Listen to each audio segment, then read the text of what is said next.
Every year my family forgot to invite me for Christmas. This year I bought a mountain house. They forgot me every Christmas for 20 years. Forgot my birthday. Forgot to call. Forgot I existed. Until I bought a mountain house and suddenly became the daughter they couldn't stop remembering. That's when I learned.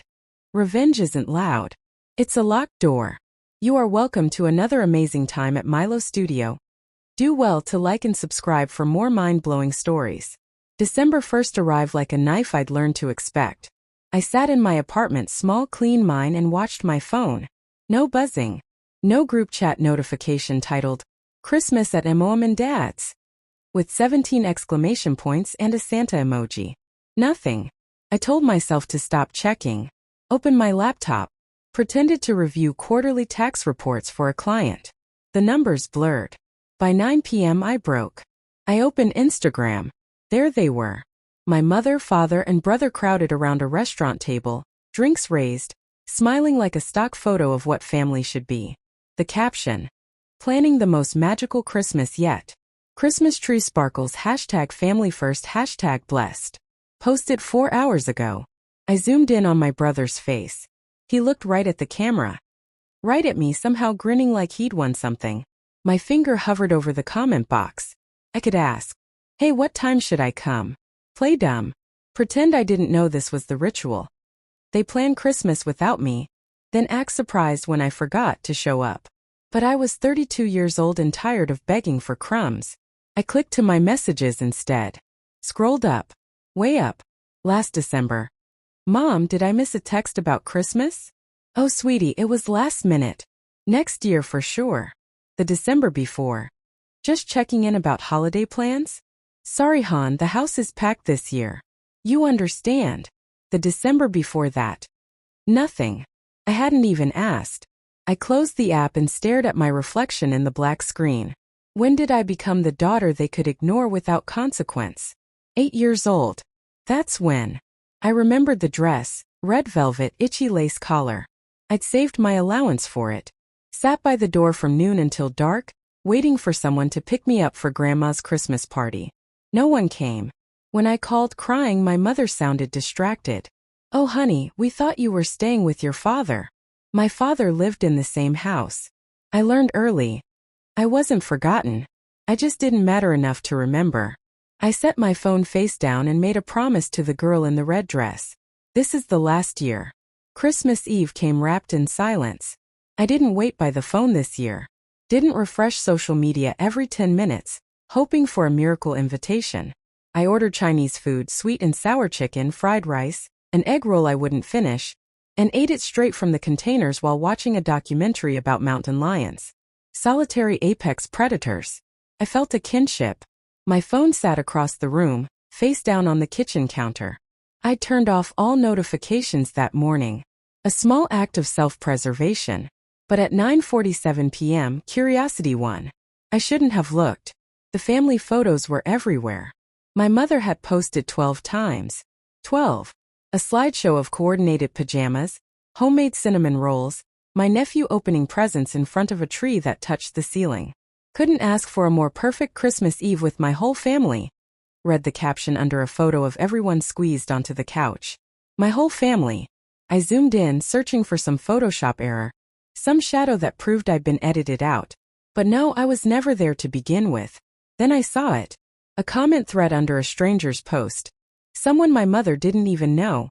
Some influencer mom sharing holiday cookie recipes. My mother had written, family is everything. I thank God every day for my 3 blessings. Red heart folded hands. 3 blessings. My father. My brother. My nephew. I wasn't even a number. I waited for the tears. The familiar ache that usually hollowed out my chest and left me crying into my pillow, wondering what I'd done wrong, what I could fix, how I could finally be enough. But nothing came. Instead, something cold and crystalline formed where the hurt used to live. Like water flash freezing into ice. Sharp. Unbreakable. I opened my notes app and typed 4 words. This is the last year. Not a wish. Not a threat. Fact. I didn't know what it meant yet. Didn't have a plan. Didn't see the future clearly. But I felt something shift inside me, tectonic and irreversible. They had taught me I was forgettable. I would teach them what forgotten actually meant. I set my phone down, finished my egg roll, and fell asleep on the couch while the mountain lions on screen hunted alone under winter stars. When I woke up on Christmas morning, I started Googling real estate. January became a month of erasure. I started with the photos. 3 cardboard boxes worth. Childhood birthdays, family vacations, graduations where I stood at the edge of every frame like an afterthought. I didn't burn them. That felt too dramatic, too much like I still cared enough to destroy evidence. I simply threw them away. Tuesday garbage pickup. Gone. Next came social media. I unfollowed my mother, father, brother. Didn't block them, that would have prompted questions, concern, maybe even a phone call. Unfollowing was quieter. They'd never notice. I was already invisible. My therapist, Dr. Chun, watched me across her office with careful eyes. "This feels different," she said during our first session after New Year's. "You seem calm." "I'm done," I said simply. "Done with what?" "Waiting for them to see me." She leaned forward. "Bella, we've talked about boundaries before. Is this healthy distance or revenge?" I finished for her. The word hung between us. "I don't want to hurt them," I said slowly, testing the truth of it. "I want to stop letting them hurt me." "Is that the same thing?" Dr. Chun didn't answer. Just wrote something down. I started saving money with religious intensity. Every extra dollar went into an account I titled Mountain Fund. I didn't know why mountains. Maybe because they were the opposite of my family's suffocating suburban sprawl. Maybe because things at elevation were harder to reach. Maybe because I wanted to climb so high they couldn't find me even if they looked. I worked late, took on extra clients, skipped lunches and made coffee at home and stopped buying anything that wasn't essential. My coworkers asked if I was okay. "Saving for something important," I'd say. They'd nod, assuming wedding, baby, responsible adult things. I was saving for disappearance. By March, I had enough for a down payment. By May, I was scrolling real estate listings in remote mountain towns 3 hours north. By July, I found it. A small A-frame house perched on 2 acres of pine forest. Floor-to-ceiling windows. A deck that looked out over a valley. Stone fireplace. 1 bedroom, I only needed one. The listing had been active for 6 months. Too isolated probably. Too far from civilization. Perfect. I called the realtor before I could second-guess myself. "I'd like to make an offer," I said. My voice didn't shake. The closing took 60 days. The longest 60 days of my life. I didn't tell anyone. Not Dr. Chun, not my coworkers, not Maya, my oldest friend, the only person who'd witnessed every forgotten birthday and knew why I stopped going home for holidays. This needed to be mine first. Secret. Sacred. August 15th, I got the keys. August 16th, I drove 3 hours north with a carload of cleaning supplies and stood in my empty house, my house, and cried for the first time since Christmas. But these weren't the old tears. These were different. Cleansing. I spent September renovating. Painted the walls dove gray. Installed shelves. Bought furniture that actually fit me. A reading chair by the window, a bed with a headboard I'd always wanted, kitchen stools in sage green. Every choice was mine. No one's opinion. No one's approval needed. By October it was perfect. I stood on the deck one evening watching fog roll through the valley and pulled out my phone. Opened Instagram for the first time in months. My finger hovered over the camera icon. This was the moment. The trap I'd been unconsciously setting. I took the photo. Golden hour light streaming through those floor-to-ceiling windows. The view. The peace. The life I'd built in the space where their love should have been. I posted it with no caption. Just the image. Then I waited. 17 minutes. That's how long it took. A notification. "Your mother sent you a friend request."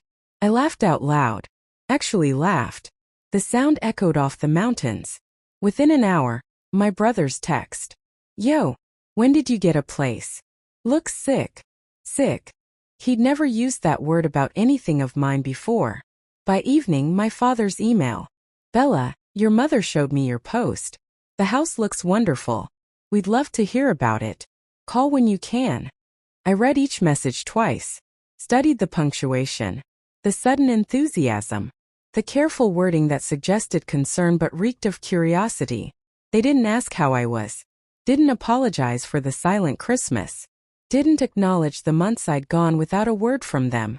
They asked about the house. I replied to each with the same carefully crafted message. Thanks. It's been a great project. Hope you're all well. Polite. Vague. Giving nothing. My phone buzzed all night with follow-up questions. I didn't answer a single one. The questions kept coming. I let them pile up unanswered. One sleepless night in November, I pulled out the box I'd kept hidden in my closet. The one thing I hadn't thrown away. My journals. Every single one since age 10. I opened the first page.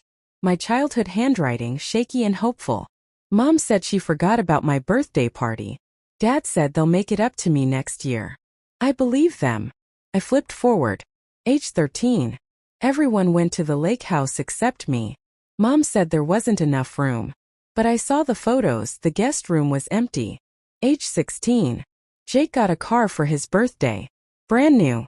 I got a gift card to Target. $50. Mom said they spent a lot on Jake's graduation next year. My graduation is the same year. Age 24. Dad had surgery. No one told me until after. Didn't want to worry you, they said. But they told Jake immediately. I'm the daughter. Why am I always the last to know? Page after page. A decade of receipts I'd kept like evidence for a trial that would never come. The pattern was undeniable. Every milestone minimized. Every exclusion justified. Every time I asked why, they made me feel guilty for asking. I'd spent 20 years trying to decode what I'd done wrong. But reading these pages now, the truth crystallized with brutal clarity. I hadn't done anything wrong. They simply hadn't chosen me. And no amount of trying harder, being better, or proving my worth would change that. Some people's love is conditional. Some families have hierarchies. I was at the bottom of theirs. I closed the last journal and felt something inside me finish breaking. Not shattering but completing. Like a bone that sets wrong and finally snaps clean so it can heal properly. They had shown me who they were for 20 years. I was finally ready to believe them. Maya showed up unannounced on a Saturday in mid-November. I heard her car crunching up the gravel drive and opened the door before she could knock. She stood there holding a bottle of wine and a bag of groceries, grinning. You bought a secret mountain house and didn't tell me? She pushed past me into the warmth. I'm either offended or impressed. Impressed, I said. Definitely impressed. We cooked dinner together, pasta with too much garlic, the way we used to make it in college. She told me about her own family drama. Her father who still wouldn't acknowledge her wife, the cousins who'd stopped inviting them to reunions. I cut them off 3 years ago, Maya said, pouring wine. Best decision I ever made. Don't you feel guilty? I asked. She looked at me like I'd asked if the sky was plaid. Guilty? Bella, they made me feel like I was the problem for wanting basic respect. The guilt is theirs to carry, not mine. I told her everything then. The Instagram posts. The messages. The journals. The 20-year pattern I'd finally named. Maya listened without interrupting. When I finished, she reached across the table and squeezed my hand. You don't owe them forgiveness, she said quietly. You don't owe them access. You don't owe them anything. But they're my family. So am I. Her eyes were fierce. I've been here for every forgotten birthday. Every Christmas you spent alone. Family isn't DNA, Belle. It's who shows up. We spent the rest of the weekend cooking, hiking, laughing until my stomach hurt. Sunday night as she was leaving, she hugged me tight.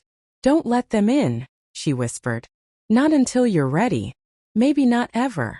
I watched her taillights disappear down the mountain. I wasn't alone anymore. The call came on November 20th. My mother's name flashed across my screen. I almost didn't answer. But curiosity, or maybe the last dying ember of hope, made me pick up. Bella, sweetheart. Her voice cracked. I'm so glad you answered. Sweetheart. She hadn't called me that in years. What's wrong? I asked, keeping my tone neutral. It's Jake. He lost his job. The company downsized. He's been looking for months but nothing's come through. And with the baby and the mortgage. She trailed off with a delicate sigh. We're all struggling right now, honey. There it was. The ask disguised as vulnerability. I'm sorry to hear that, I said carefully. We were talking, your father and I, and we thought, well, with your beautiful mountain house. Another pause.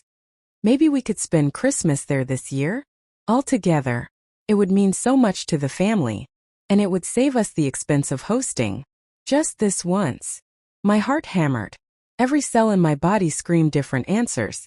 The old Bella whispered, say yes. This is your chance. They finally want to be with you. But a newer voice, colder and clearer, asked, do they want you or just your house? Let me think about it, I heard myself say. Of course. No pressure, sweetheart. Just let us know soon so we can plan. After we hung up, I sat staring at my phone. This was it. The moment I'd fantasized about for years. My family wanting to spend Christmas with me. I typed out a text to the family group chat I'd been added back to. You're all welcome to spend Christmas at the mountain house. I'd love to host you. My thumb hovered over send. Then I opened Instagram. This was it. The moment I'd fantasized about for years. My family wanting to spend Christmas with me. I typed out a text to the family group chat I'd been added back to. You're all welcome to spend Christmas at the mountain house. I'd love to host you.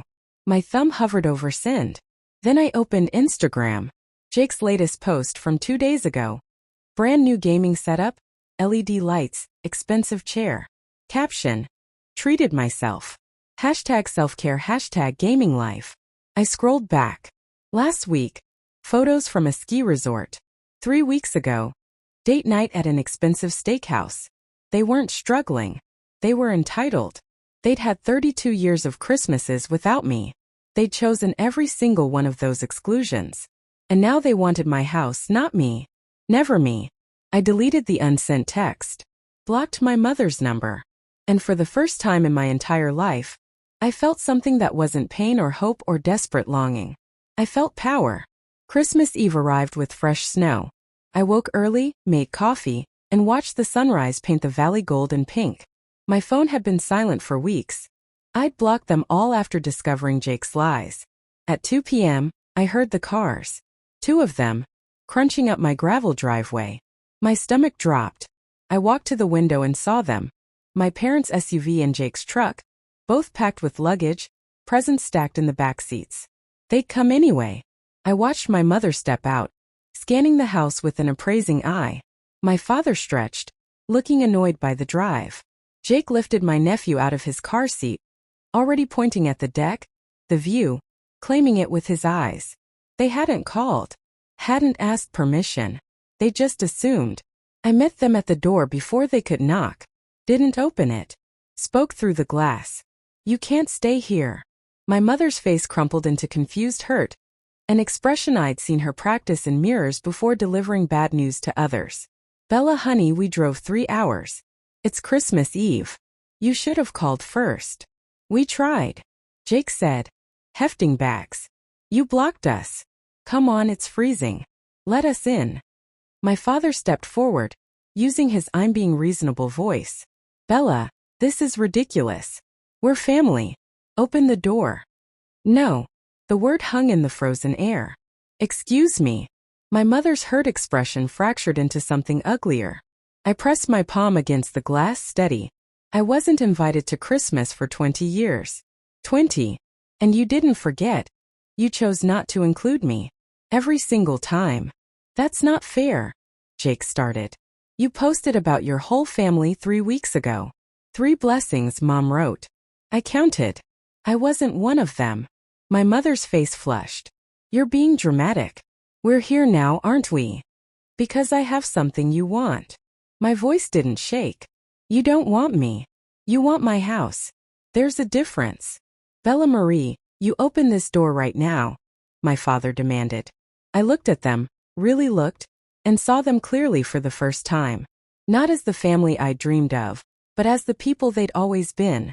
Strangers who shared my blood but never my burden. Merry Christmas, I said quietly. But you need to leave. I closed the curtain. Behind the door, I heard my mother sob, my father yell, Jake curse. Then finally their car doors slamming. Engines starting. Silence. Christmas morning came soft and white. I woke without an alarm, sunlight streaming through windows I'd chosen. In a bed I'd bought. In a piece I'd built brick by brick.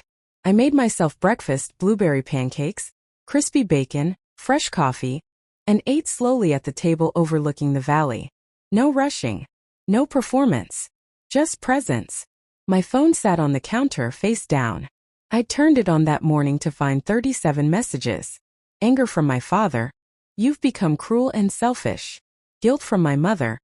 I don't know what we did to deserve this. Manipulation from Jake. You just ruined Christmas for a 4-year-old. Hope you're proud. I read them once. Felt the old programming try to activate guilt, shame, the desperate need to fix things, to apologize, to shrink myself back into the invisible daughter who never caused problems because she was never there. But that girl was gone. I deleted the messages. All of them. Then I deleted the family group chat without opening it. By afternoon, Maya arrived with 3 other friends, people who'd shown up for me consistently without conditions. We cooked together, laughed too loud, played board games by the fire. As the sun set, painting the snow orange and gold, Maya raised her wine glass. To Bella, she said, for finally choosing herself. We clinked glasses and I felt it. Not revenge, not even satisfaction. Just freedom. I'd spent 32 years trying to earn love from people who'd never planned to give it. I'd confused their crumbs for affection, their neglect for oversight. But invisibility had taught me something they'd never understand. The best revenge isn't destruction. It's indifference backed by self-worth. This is the first year I'm not invisible. I'm just done watching. Thanks for watching. Please subscribe to my channel for more amazing and mind-blowing family revenge story.